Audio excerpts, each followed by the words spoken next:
السلام عليكم البنات، كي دايرين؟ كنتمنى يلقاكم هذا الفيديو هذا بخير وعلى خير.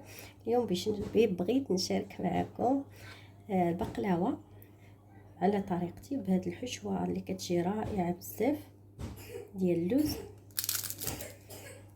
كتجي مقرمشه، كتجي رائعه.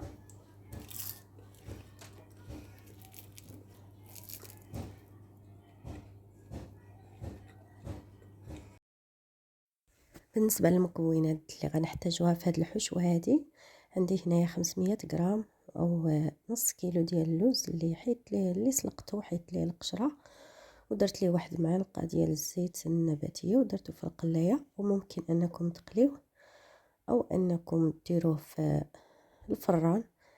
المهم انا هنايا من بعد ما حمرته غادي نهرمشو باش يخلي لينا ديك القرمشه في البقلاوه. غنطحنوه في الهاشوار او اي ماكينه عندكم. وهنا بالنسبه للمكونات اللي غنحتاجهم في هذا الحشوه هذه، هنايا كنحيد واحد الكميه من اللوز باش غنزينو البقلاوه من بعد. وهنايا عندنا الماء الزهر، وعندي واحد معلقه شويه ديال المسكه حره ومعلقه صغيره ديال القرفه. اللي كتعجبو اللي ما كتعجبوش ممكن انه يستغنى عليها، ولكن صراحه كتجي المذاق ديال القرفه والماء الزهر كتواتى مع اللوز. صافي هنايا كندير هذيك المعلقه الصغيره ديال القرفه وشويه ديال المسكه حره، وغنضيف واحد المعلقه كبيره ديال ماء الزهر، واحد المعلقه كبيره ديال العسل بالنسبه وواحد المعلقه ديال كبيره ديال الزبده اللي ذوبتها. صافي هنايا بالنسبه للحشوه البنات ما كنخليوهاش انها تكون عجينه او عقده، غير كنلبسوها بهذاك العسل والماء الزهر والقرفه والمسكه الحره حتى كنحسوا بها تلبس لينا كاع داك اللوز. صافي على هذا الشكل هذا، شي ضروري يكون عجينه او تكون عقده، كتجي هاد الحشوه رائعه بزاف البنات. وهنا عندي ورقات الفيلو كنحاولوا عليها، يعني كناخذوا غير بشويه علينا باش ما تقطعش. صافي وهنا كناخذ جوج ورقات اللي غادي نخدم بهم، حيت هاد الورقه اللي عندي يعني صغيره. الا كانت عندكم الورقه كبيره غادي تستعملوا غير وحده. انا هنا خديت جوج اللي غادي نخدمهم على شكل مستطيل، غاديش نخدمهم على شكل طولي. صافي وهنا غادي ندهنهم بواحد شويه ديال الزبده اللي ذوبتها. وهنا بالنسبه للبنات انا هنا عندي خديت واحد هاد العود هذا ديال المدلك، خديته ولويت عليه الورقه ديال الفرن وغلفته بالسلوفان مزيان. نتوما ممكن انكم تستعملوا هذوك العواد ديال القطبان او انكم ديروا شي عود يكون نقي وتلفوه بالسلوفان ورق الزبده وتستخدموها هكا. صافي وهنايا كنلويه اللويه الاولى هذاك العود، كنبقى نضيف الحشوه وكندورو غير بشويه علينا. صافي وهنا الدور ديال هذاك العود هو اننا نحصلوا على هذوك التكميشات باش تعطينا هاد البقلاوه واحد المنظر زوين. كنبقاو نضغطوا من الوسط للجناب. صافي وناخذوا الطاوه ديالنا ونخرجوا هذاك العود اللي دخلنا. صافي ونبقى نستفهم على هذا الشكل هذا. وهنا كنستمر بنفس الطريقه نعاود معكم. صافي وهنا ديما الورقه ديالنا ملي كناخذوا منها كنرجعوها في داك البلاستيك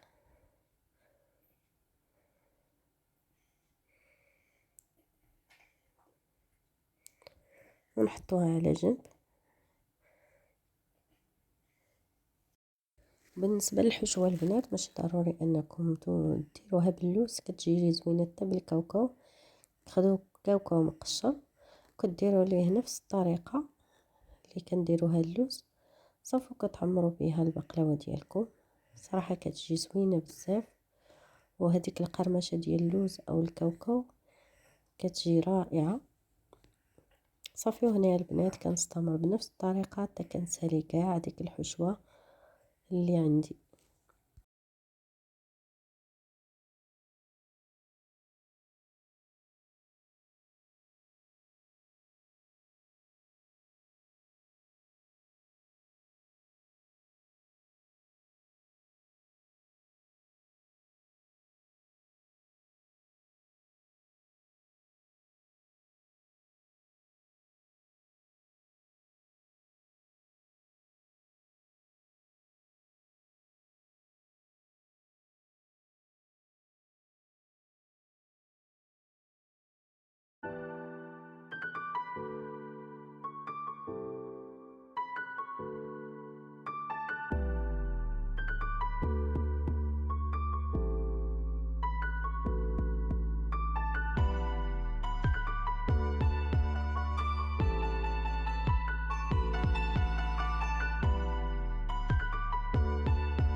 وهنا البنات من بعد ما كملت بالنسبه لهاد الحشوه خدات ليا 2 باكيات ديال ورقه الفيلو، وهنا كندهنوها غير بالشيطه هكا من الفوق، يعني ما كنصبوش عليها الزبده، كندهنوها غير هكا من الفوق صافي. وكندخلوها للفران حتى كتحمر وتطلع عليها ديك الحموريه من التحت، عاد كنشعلو عليها من الفوق باش تعطينا داك اللون الذهبي.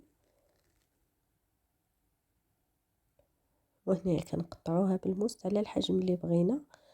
انا غنقطعهم يعني حجم يكون صغير، مبغيتش نقطعهم كبار، وانتم يعني كل وحده وعلى حسب الرغبه ديالكم.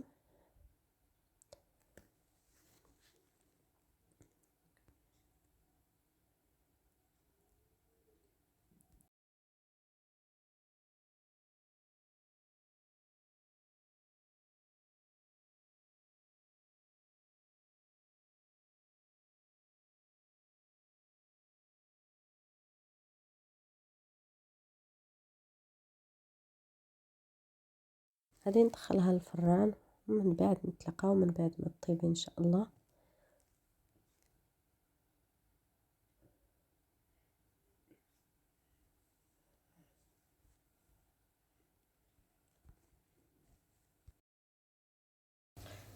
وهي البنات من بعد ما خرجتها يلا خرجتها من الفران غنسقيوها بالعسل. بسم الله.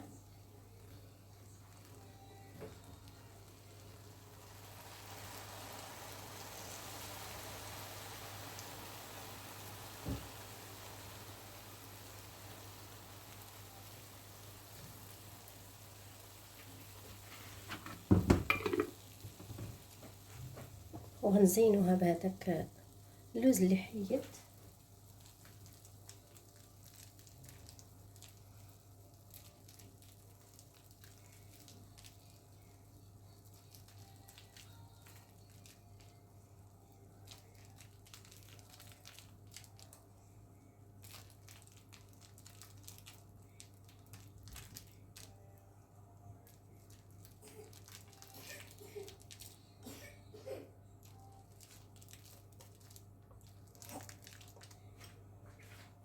غادي نخليوها هكا في الطاوه ليله كامله تتشرب لينا هاد العسل هادي.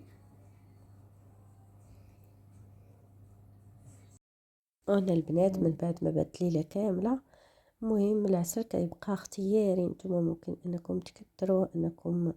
انا هنايا ما كثرتش العسل بزاف كما شفتوا في الاول صافي. وهنايا كنحتفظوا بها في شي صبيره تكون ما يدخلش ليها الهواء صافي، وكتجي رائعه بزاف البنات ولذيذه بهذيك الحشوه. كنتمنى انكم تجربوها.